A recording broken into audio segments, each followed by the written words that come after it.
Cape Town, the second largest city in South Africa, is faced with a dire situation involving water. They are quickly running out of water, and soon they will have to ration a very small amount per person.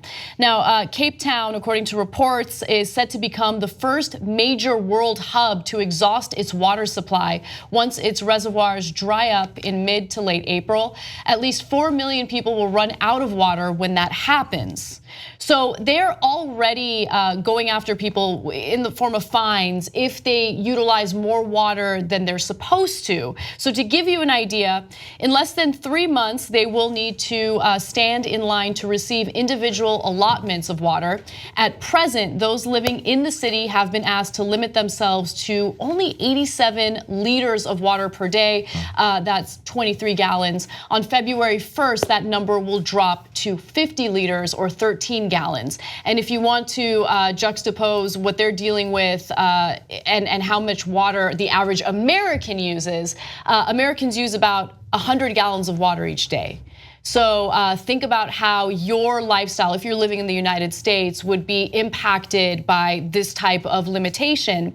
Now, when the water completely runs out, or not completely runs out, when the water is so low that they have to take extreme action, they're referring to that as day zero, the day when taps will run dry.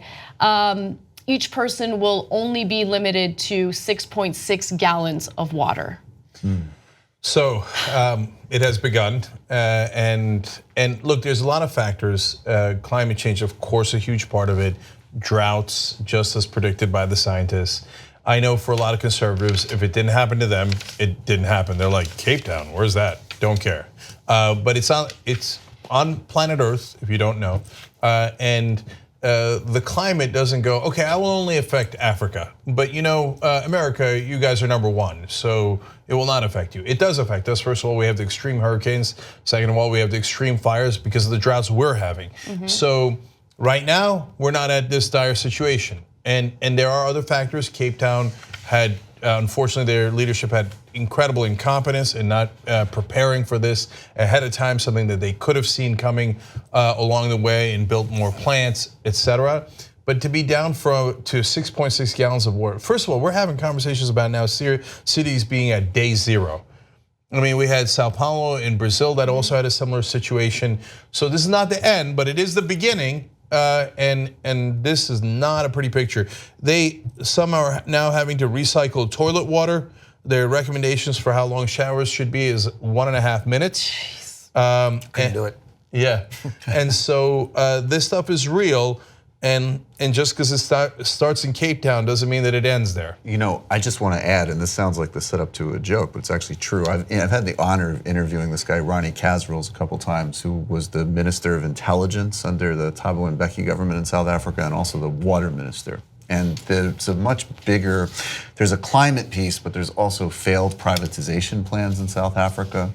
There's a broader water distribution problem on the continent.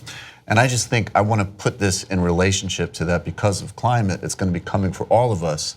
But the solutions that we find and how well they're distributed, and I don't really, it matters that it's happening in Cape Town, period. But there is a reason that Cape Town is a very affluent and advanced city. It's a Western city. It's a Western city in South Africa, and this is a sort of distribution problem that's shown up in a lot of places like Sao Paulo. So I think as we attack these kind of problems, we need to look at the climate dimension and then make sure that the solutions aren't sort of disproportionate and reinforce other inequalities. Yeah. And by the way, other cities they are concerned might face similar situations if this keeps going are little-known cities like Tokyo, London, and Miami.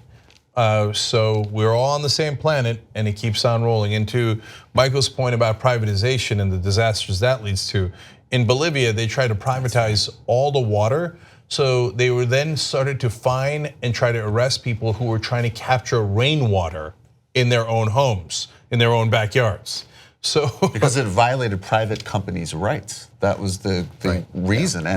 And the UN, it wasn't recognized as actually a basic human right until several years ago because Western countries and countries, believe it or not, with bottled water industries blocked it. The notion that water access is a basic right. And as the water gets more limited because of worldwide droughts, again, exactly as predicted by the scientists. In fact, the scientists were a little too conservative about when the droughts would come and how severe they would be. Then the private water companies, the bottled water companies, will have even more leverage and will have even more power. And then we're all fighting over water. And that is a state of absolute disaster. So oftentimes when people like Barack Obama made comments about climate change being a threat to national security, you'd have people on the right, they'd scoff at that. They would think it was a joke. But the reason why it's a threat to national security is because if you have limited resources that you literally need to survive, you think people won't go to war over those resources? Oh no. You think there won't be unrest? I think most conflicts are actually resource driven to begin with. I think that's a very smart way of reading Israel-Palestine. It's water access in many respects.